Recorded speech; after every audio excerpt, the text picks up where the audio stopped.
자, 안녕하십니까. 지난 시간에 이어서 지난 시간에 저희 바이셉 스탠던 문제 그리고 슬랩 문제에 대해서 얘기를 해봤고요. 그리고 오늘은 이 nerve compression 신드롬에 대해서 신경들과 관련된 이 전환 문제에 대한 재활에 대해서 좀 얘기를 해보도록 하겠습니다. 자, 많은 경우에 현장에서 뭐 손이 저리다, 팔이 저리다 이런 것들이 이제 단순히 이제 목 디스크로 치부되는 그런 현상들이 많이 있거든요. 근데 사실 그렇게 될 경우에 좀 실수가 나올 수 있습니다. 왜 그러냐면 저리다라고 해서 손이 저리다, 다리가 저리다라고 해서 이걸 디스크라고 판단할 수 있는 근거가 없기 때문에 그렇습니다. 물론 MRI를 통해서 어느 자리에 디스크가 어느 정도 눌렸기 때문에 이 저림 증상이 디스크와 관련이 있다. 이렇게는 얘기할 수 있는데요. 그냥 저리다고 디스크다라고 진단을 내버리면 그냥 안 보고 나서 그냥 이거야라고 짐작하는 것과 비슷합니다. 그렇기 때문에 조금 더 세밀한 평가가 필요합니다. 왜요? 그래야지 저린 증상의 원인이 무엇인지를 파악할 수 있고 제대로 된 치료와 재활이 들어갈 수 있잖아요. 그렇죠? 예. 자, nerve compression syndrome 이렇게 얘기하는데 신드롬이라고 붙어 있어요. 그래서 not known of the exact etiology of neural tissue compression. 이 neural tissue compression이 정확하게 이제 이거다, compression이다 라고 하기는 아직 어렵다라고 합니다. 예, 그런데 근래 연구들에 의하면 이게 compression일 가능성이 높다라고 해서 이제 단순히 이제 nerve syndrome이라 하지 않고 compression이라고 표현을 계속 하고 있어요. 예전에 보고가 하나 있었는데 microvascular anatomy에서 이제 segmental facial vascularization by epineal vessels 이 세그먼트가 이제 vascularization 이 혈액이 막 이제 공급이 돼요. 그런데 이 문제가 뭐냐? chronic compression이라는 거죠. 무언가 이제 눌리는 걸로 인해서 신경이 좀 thickening 될 수도 있고 nerve의 conduction 이 신경이 그 전달하는 능력 이것이 좀 이제 줄어들 수 있다라는 겁니다. 그래서 뭐 대표적인 거 이제 손에서 나타날 수 있는 것 이제 제가 붙여놨는데 이제 미디언 nerve와 관련돼서는 카팔 터널 신드롬이죠. 네. 미디언 nerve 카팔 터널 신드롬 여기 이제 보라색으로 된 것들. 그래서 손이 좀 저린 증상이 있습니다. 했을 때 여러분들이 손이 어디가 저리세요 하고 그리고 또 중요한 거는 더마톰을 통해서 명확하게 추가적으로 확인하는 게 좋습니다. 카팔 터널 신드롬일 경우에 이러한 패턴으로 나타나고요. 그렇죠? radial nerve 같은 경우엔 이러한 패턴으로 일어나고요. ulnar nerve entrapment 같은 경우엔 이러한 패턴으로 일어납니다. 그래서 이게 어느 패턴으로 어디가 저리냐 이런 걸 판단하는 데 상당히 도움이 많이 됩니다. 물론 전체가 다 저릴 수도 있어요. 네, 전체가 저린다라면 thoracic outlet compression 저희가 어깨 수업할 때 다뤘죠. 또는 뭐 이렇게 막 맞은 MOI가 있다. 이랬을 때 brachial plexus irritation, neuropraxia를 의심할 수도 있고요. 이제 그런 식으로 접근을 해야 됩니다. 운동선수들에게서도 종종 이런 현상이 나올 수도 있기 때문에 여러분들이 침착하게 판단하고 어떤 의사한테 이제 refer 할지 시합을 어느 정도 못 할지 어떻게 재활하는 것이 이 선수를 개선할 수 있을지 이런 거를 판단하는 데 있어서 아주 큰 도움이 될 겁니다. 자, 첫 번째 가장 대표적인 것, 이 카팔 터널 신드롬이라는 거예요. 수근관절 증후군이죠. Affecting 1% of a general population 한 100명 중에 1명 정도가 이 카팔 터널 신드롬을 경험한다라고 이제 통계적으로 나와 있고요. Most frequent during middle or advanced age 이제 이 나이가 이제 중간 정도, 저 정도죠. 이제 40대, 50대 또는 그 이상에서 좀 더 나오고요. 여성에게서 더 흔하다라고 합니다. 카팔 터널 신드롬은. 특히 이제 임신과 관련해서 이제 카팔 터널 신드롬 증상이 나타나는 경우들이 있어요. 예, 이런 것들을 이제 판단했을 때 여성에게 조금 더 흔하다. 왜 그러냐라고 했을 때는 아무래도 이제 여성의 손목의 구조 자체가 더 작고 그리고 임신과 관련해서는 이 분절의 이 렉서리가 증가하고 그렇죠? 이런 걸로 인해서 더 컴프레션이 일어나는 것이 아닌가 이렇게 판단이 됩니다. Fiber osseous closed compartment라 해가지고 이제 파이버 이 소프트 티슈도 있고요. 그 다음에 아스유스 뼈 조각들도 있어요. 이것들로 이루어진 컴파트먼트예요. 그런데 이 카팔 터널이라는 게 보시면 정말 작습니다. 작고 이 손가락을 움직여주는 힘줄들, 특히 이제 finger flexor tendon이죠. flexor tendon이 잔뜩 들어가 있고요. median nerve가 여기 들어가 있어요. 그리고 blood vessel들도 존재합니다. 자, 이러한 구조로 돼 있는 거예요.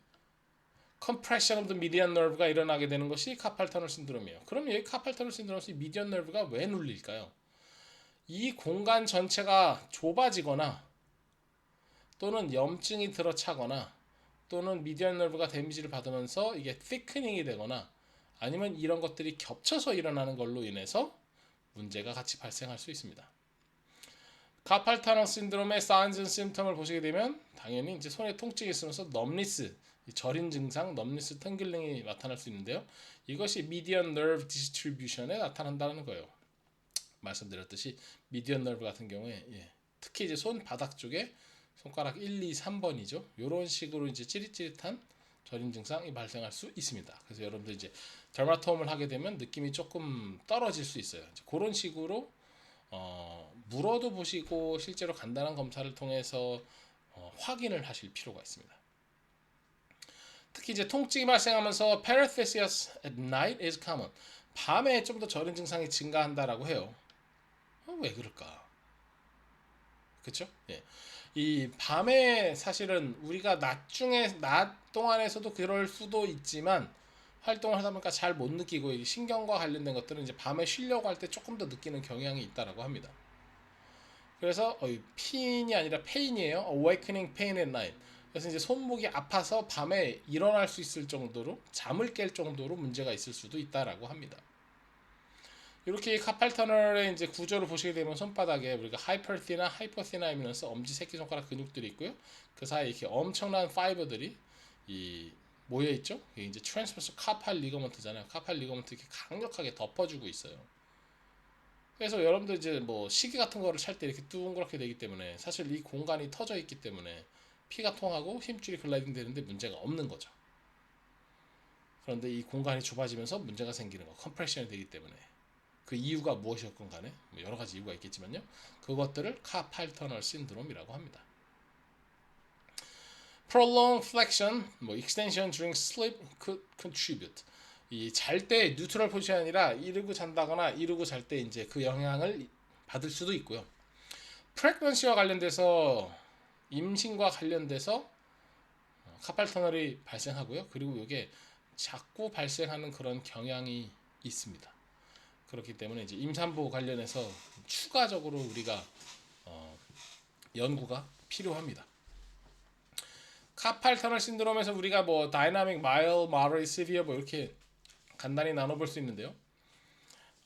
CTS 카팔 터널 신드롬 다이나믹한 경우에 symptoms primarily active induced, patient otherwise asymptomatic, no detectable physical findings. 다이나믹하게는 이제 손목을 쓸 때 그런 증상이 살짝 나타나고 그렇지 않을 때는 증상이 나타나지 않는다. 그죠? 어떻게 보면 이제 가장 가벼운 단계라고 볼 수도 있을 것 같고요. 그 다음에 마일드한 경우는 patient has intermittent symptoms. 이게 저런 증상이 있었다 없었다 이러면서 decrease light touch sensibility. 가볍게 여러분들이 더마톰 검사를 하게 되면은 그 터치에 대한 sensibility가 조금 떨어진다. 그리고 digital compression test usually positive. 이렇게 눌렀을 때에 이 증상이 증가하는 건 나올 수 있는데 티넬 사인, Fallon maneuver 같은 경우에는 이제 양성으로 안 나올 수도 있다라는 거예요. 여기까지는 사실 좀 가벼운 거죠. 당연히 접근을 해야 되지만요. 이제 개선할 수 있도록 노력을 해야죠. 마르익 같은 경우 frequent symptoms 이제 자주 종종 나타나고요.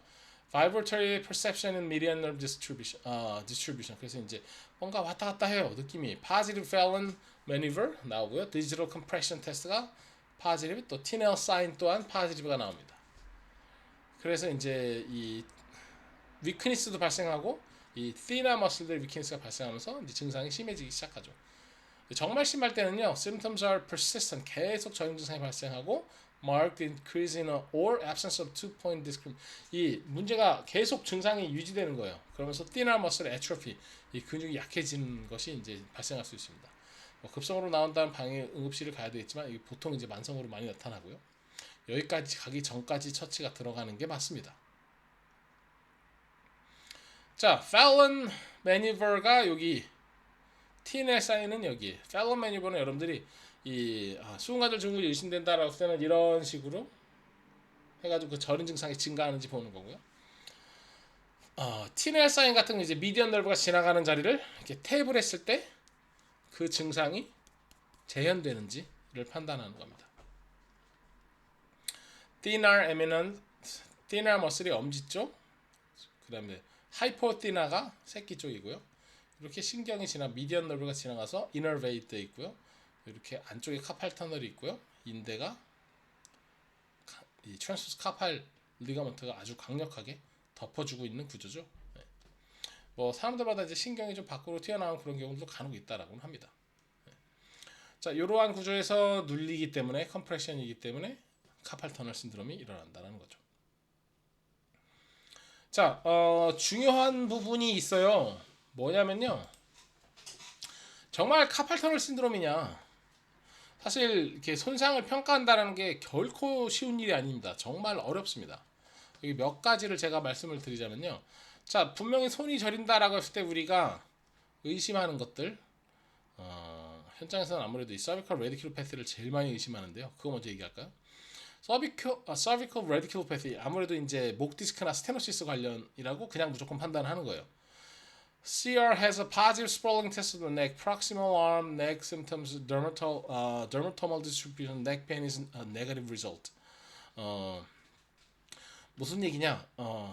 스펄링 테스트를 했을 때 이게 더 증가해야 되는 거고, 서비컬과 관련해서는 그렇죠. 근데 꼭 그렇지는 않습니다. dermatomal distribution으로 나타나고요. 그래서 이제 넥 페인이 연관될 수도 있다. 뭐 이렇게 하는데 사실 카팔 터널 신드롬이 있는 사람들이 넥 페인이 있을 수도 있거든요. 뭐 없을 수도 있지만요. 네. 그렇기 때문에 이런 거 같은 경우에는 의심을 할 수 있어요. MRI를 찍게 된다면 가장 좋은 방법이죠. 네, 그렇게 판단하시고 MRI 상에서 디스크가 누름이 있다라고 한다고 하더라도 이 저린 증상이 카팔 터널과 같은 저린 증상이 목 디스크라고 판단에 의한 저린 증상이라고 판단하기는 아주 어렵습니다. 네. 그다음에 이제 thoracic outlet 신드롬이죠. thoracic outlet 신드롬, thoracic outlet compression. 요새 이제 컴프레션이라고 또 많이 얘기하죠.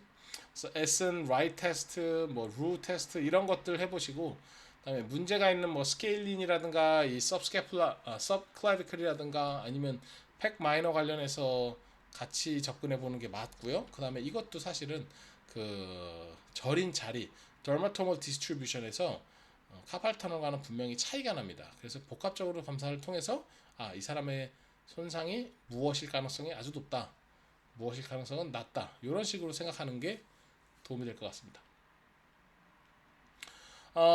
brachial plexopathy, 뭐 이제 brachial 관련해서 brachial plexus irritation 기억하시죠? 진단 수업에서 맞아서 가지고 신경이 늘어나거나 눌리면서 저린 증상이 발생하는 거, 요거는 반드시 그 맞은 MOI가 존재해야 됩니다. 그 다음에 pronator teres syndrome이에요. 이것도 나중에 오늘 진단 수업에서도 얘기했고 오늘도 잠깐 얘기를 할 텐데요. median nerve가 compression 될 수 있는 경우가 pronator teres, 그리고 여기도 있나요? pronator quadratus, 여기는 없네요. quadratus 같은 경우도 같이 문제가 될 수 있습니다. 그럼 이제 비슷하게 나타나겠죠. 그런데 저린 패턴이 pronator teres 같은 경우 이제 전환을 따라서 같이 나타날 수 있는 거예요. 여기만 나오는 게 아니고요. 그렇게 이제 판단할 필요가 있고요. Tenderness and tinel palpable at pronator teres in a forearm, not at the carpal tunnel. 네, 딱 carpal tunnel이 아니라 이제 그런 것들은 이제 좀 차이가 나겠죠. pronator teres 신드롬과 carpal tunnel이요. 그 다음에 digital nerve compression, Bowler's thumb이라 해서 엄지 문제, 좀 이따 또 얘기가 나옵니다. 또 다른 neuropathy, tenosynovitis, 그렇죠? 그다음 pain 신드롬과 관련해서 조금 다를 수 있어요. 그렇기 때문에 이게 제대로 진단이 들어갈 때는 그 과정이 상당히 어려워요. 그래서 근거를 가지고 판단하는 게 좋습니다. 그냥 내가 이거 공부했다고 이 손상이야 라고 얘기할 수는 없습니다. 자, 그럼 사실 이제 중요한 부분입니다. 운동선수들이 이런 증상이 있을 때 어떻게 해야 될까요? 일반인들이 이런 증상이 있을 때 운동을 하고 싶은데 일상생활이 불편한데 어떻게 해야 될까요? Initial conservative management unless it is acute and associated with a traumatic injury. 어떤 트라우마틱한 인저리가 팔로우가 같이 되면서 프랙처 같은 것들이 있으면서 카팔 터널 신드롬이 일어날 수도 있습니다. 네. 뭐 이거는 컨서버티브 매니지먼트가 아니죠. 바로 서저리가 들어가야죠. 네. 시간이 그렇게 많지 않기 때문에. 네. 그래서 보통은 그런 트라우마틱한 거와 팔로우 나타나는 것이 아니라면 보수적인 접근 방법으로 먼저 접근하는 게 맞습니다. 그래서 뭐 급성 형태로 나타난다 했을 때 이제 캐스트 이렇게 뭐 보호대 같은 거 해주면서 뉴트럴 포지션을 딱 고정시키고요. 자, 뭐 수술을 하는 방법도 있고 수술하지 않은 방법도 있을 것 같아요. 이제 중요한 거는 첫 번째 카팔 터널 신드롬이 어느 단계냐. 이 부분에서는 컨서버티브하게, 이 부분에서는 오퍼레이션, 이 부분에서는 컨서버티브하게 접근하다가 안 될 경우는 수술이 팔로우업이 될 테고요. 물론 여기서도 컨서버티브하게 접근하다가 수술로 팔로우업 될 수 있습니다. 개선이 되지 않는다라면요.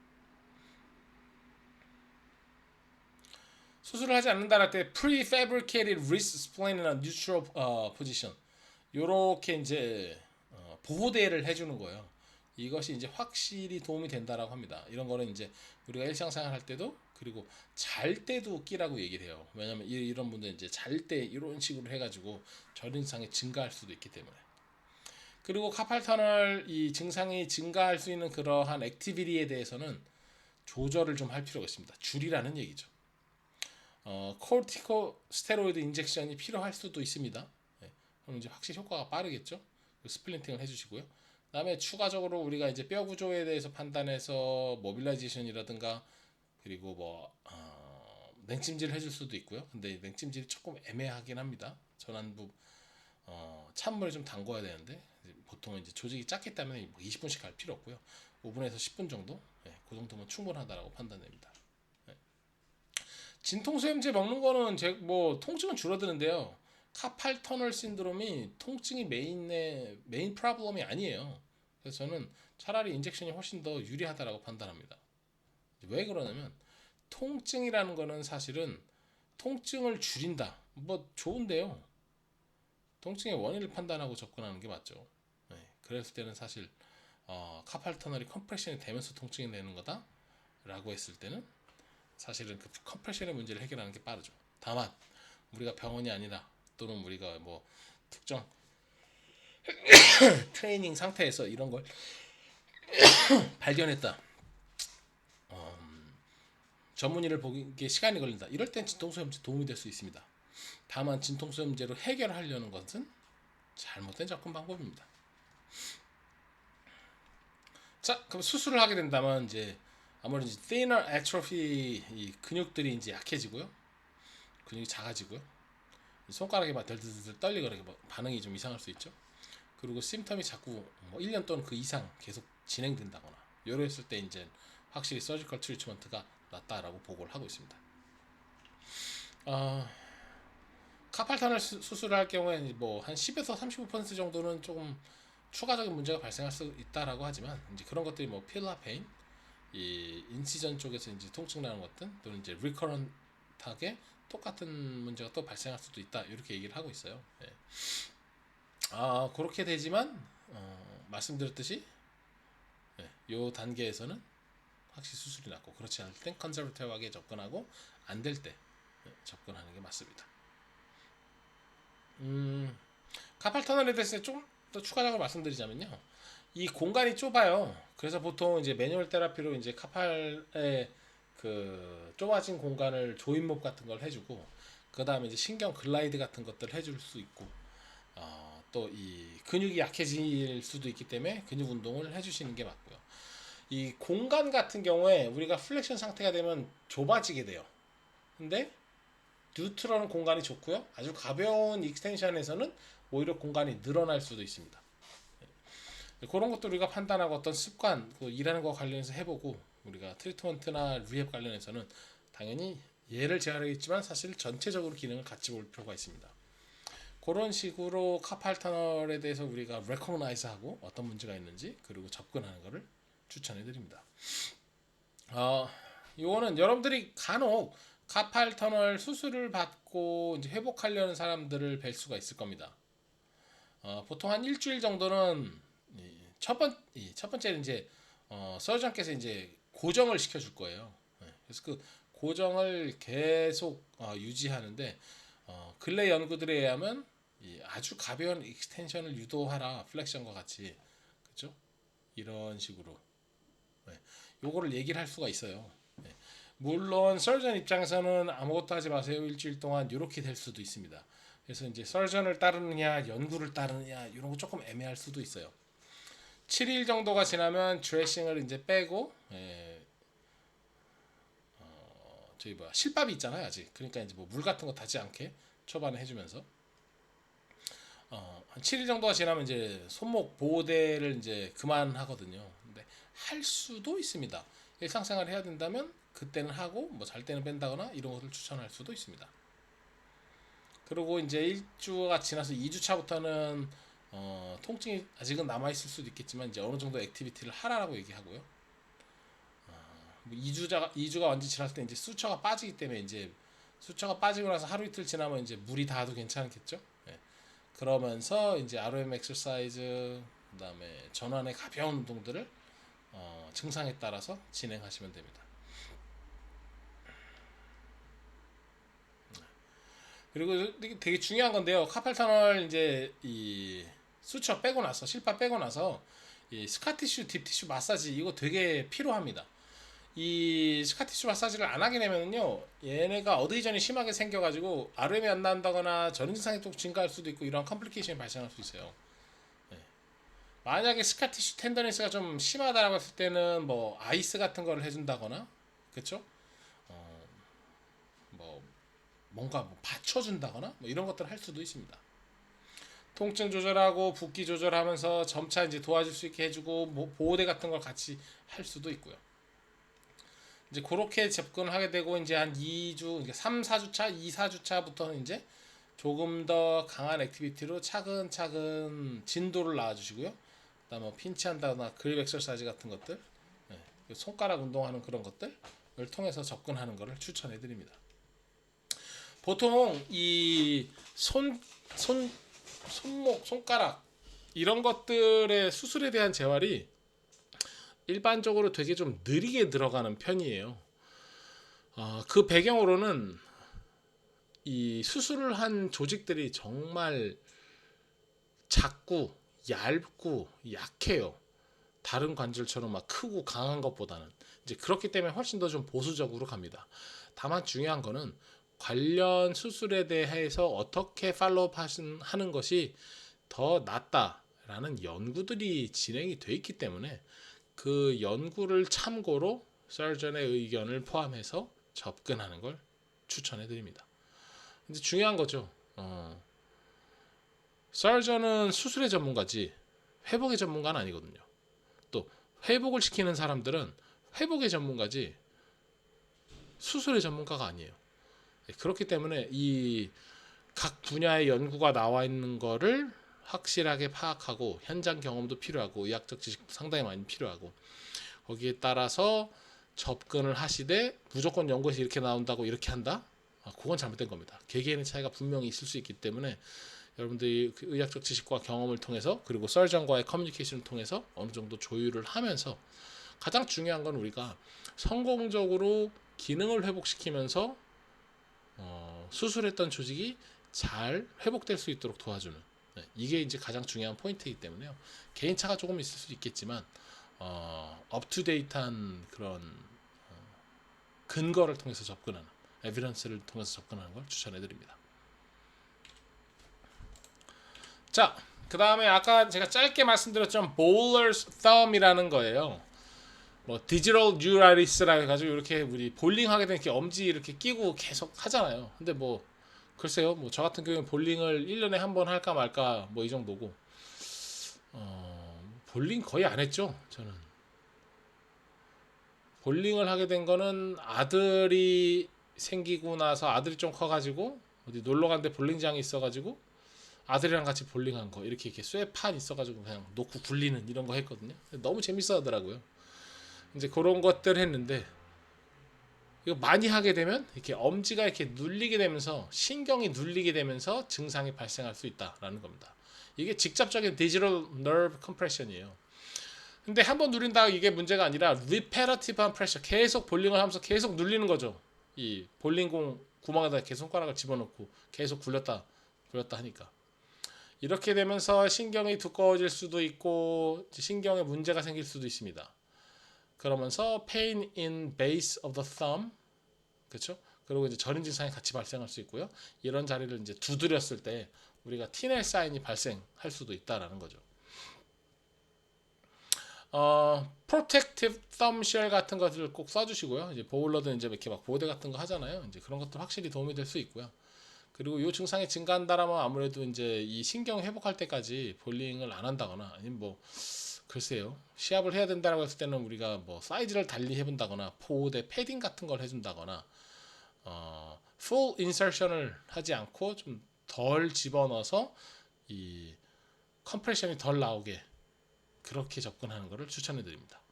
이렇게 해도 이제 개선이 되지 않을 때는 이제 디컴프레션 오퍼레이션이 들어가야 되겠죠. 그게 이제 볼러 썸, 우리 이제 볼링이라는 스포츠에 있어서 나올 수 있는 거. 그래서 여러분들이 볼링하는 볼러와 같이 일하는 그런 트레이너분들 있다라면 꼭 엄지손가락 관련이 있다면 꼭 참고하시기 바랍니다. 자, 그 다음에 아까 말씀드렸던 이 프로네이터 신드롬이라는 건데요. 요거에 대해서 우리가 손상에 대해서 좀 자세하게 알면은 어떻게 치료하고 재활하는 것이 도움이 될까? 요걸 좀 얘기해 볼 수가 있습니다. 프로네이터 신드롬은 이 미디언 너브 컴프레션이 일어나는 건데요. 이 프로네이터라는 근육 있죠? 이 전환에 그럼 이제 신경이 미디언 너브가 쑥 지나가게 되고 이 ligaments of Struthera 해가지고 인대가 있고 그리고 신경이 그 자리에서 벗어나지 않게 이렇게 잡아주고 있고 프로네이터 테레스가 넘어갑니다.